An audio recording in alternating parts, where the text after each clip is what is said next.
Wherever you are, welcome to another of my takes on China. The entire world knows about China's massive leaps in technology. It isn't just EVs, batteries, sustainable energy, we all know about them. But here are a few things Western media are not covering. And what I'm trying to do here, as well as point out what they are, is to point out why they're important. Really important. I recently read that China has done some incredible firsts. Mao Ning of the Ministry of Foreign Affairs posted quite recently that China has in the last year created world firsts in several different fields. At sea, the country has just launched an aircraft carrier that uses electromagnetic launch. It was launched on time, in budget, and is way more advanced than anything the US or UK or Europe can produce. Slowly but surely, China has become the world's most dominant maritime power. And this is important. The Ministry of Foreign Affairs neglected to mention this, but not one of China's Navy ships has ever been used in any aggressive situation. Most of the world knows that China has hypersonic missiles, so I'm not going to dwell too much on this, other than to say that most of the world don't really know what hypersonics China has. Here's a few new developments not being touted by Western media. One is the world's first standard aviation oblique detonation engine, which would reach a speed of Mach 16. Now let me say that in English.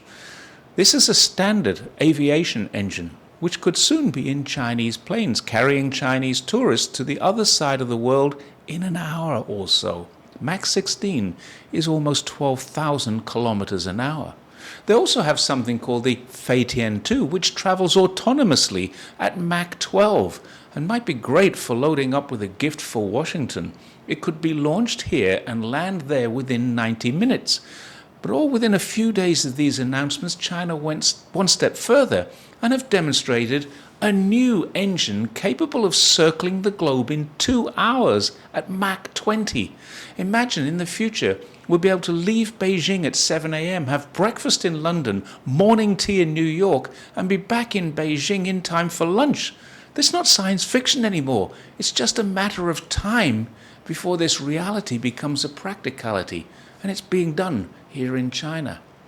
Most of the world knows that China has the largest high-speed train network globally, but many don't realize that it's already capable of operating at 600 kilometers an hour. There are train lines in use now that operate at 450 kilometers an hour, and the most recent breakthrough was 620 miles an hour, which is 998 kilometers, and faster than any commercial jets. Boeing and Airbus won't be very happy to read about these developments. Mao Ning pointed out China has launched the world's largest cruise liner. Now there's more to this than meets the eye. It's not simply the world's largest cruise liner, which is great. It's a statement. Chinese people are now the world's largest middle class with the world's largest disposable income, and therefore leisure is becoming a huge part of China's GDP. As Western middle classes shrink, as tourism becomes less and less affordable in the G7 world, China is improving in every measurable metric. It's a solid indicator that China's on the right path. And this is important because all those people who believe the China failing narrative and that life under communism must be terrible will never be informed of this development, because if they were, they might actually sit up, take notice, and ask themselves, how come my government tells me communism can't work and socialism is bad for me, when almost every Chinese person has savings in the bank, a nice car, a nice apartment, and can take holidays on these amazing cruise liners? But also at sea, two more things Ms. Mao did not mention was that China has now released a couple of other world firsts. BYD, the car company, has a carrier which is actually the world's largest car-carrying ship, capable of holding 9,000 cars, meaning that China, already the world's largest exporter, is now capable of delivering more EVs to the world at a more affordable price. Not only that, they've launched a hybrid oil tanker. This is a ship with sails.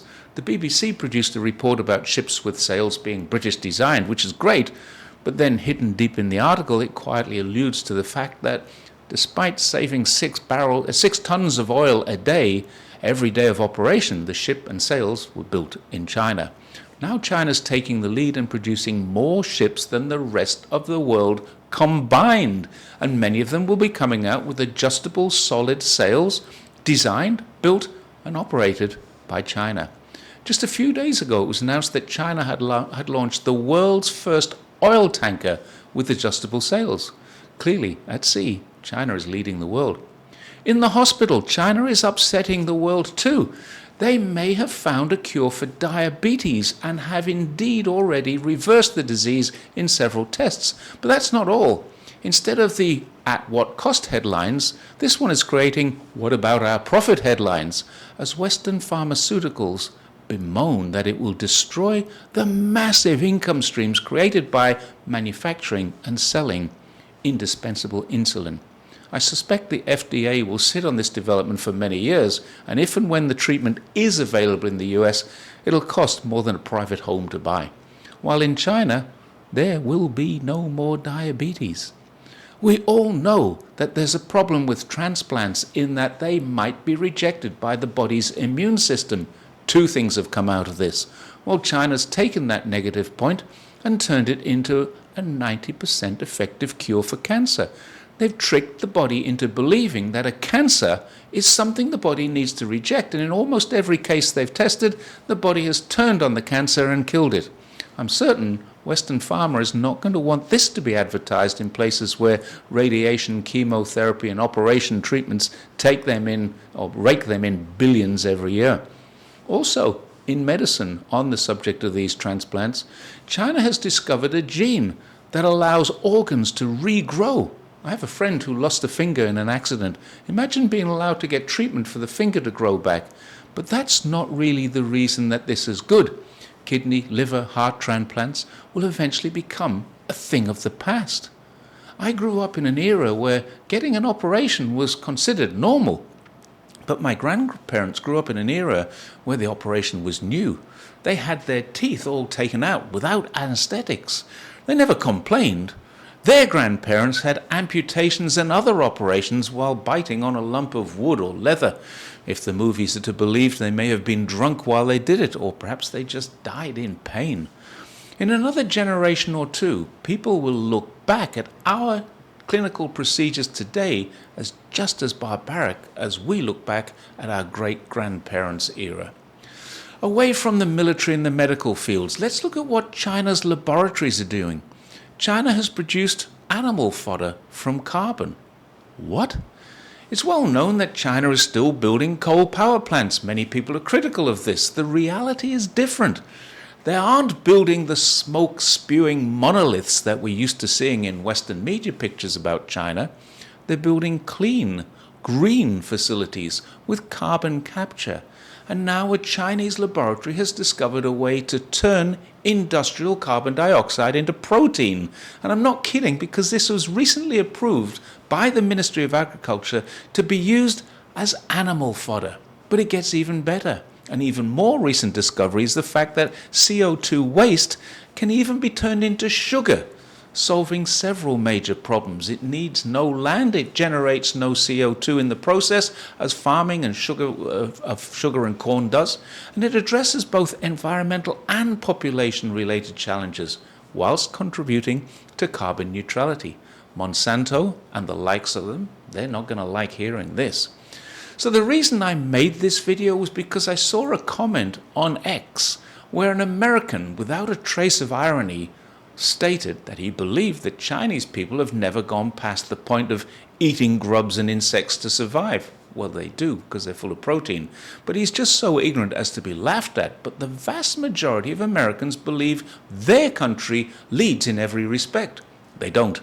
And this video, which shows just a small fraction of the achievements China is making, is proof positive that when the time comes and Americans actually do learn, they're going to look back and say, how did China do that without us noticing? So the main point of this is not to show what's actually happening in China, but to explain why it is that Western media isn't informing the world. The military-industrial complex is not actually saving anyone from any threats. They're merely enriching themselves. If there was a real threat, and if China wanted to, or Russia for that matter, they could have defeated the USA already.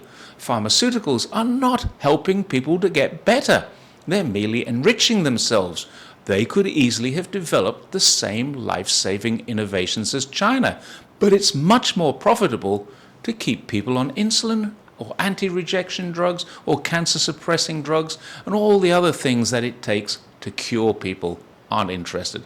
Big agricultural corporations are not improving our diet. They're not helping the planet. They're simply enriching themselves. And it's fairly well documented in the USA that they're making their people sick.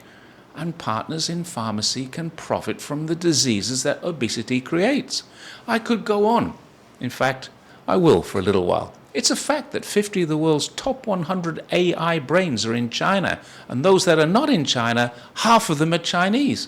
This is absolutely real and incredibly important because the former leader in global innovations has declared China to be its enemy and is treating even those Chinese geniuses who live in the USA as potential spies. It's not just an indicator of the beginning of the end of US technology dominance, it's the end of the end. It's actually all over now. The US has lost, China has won.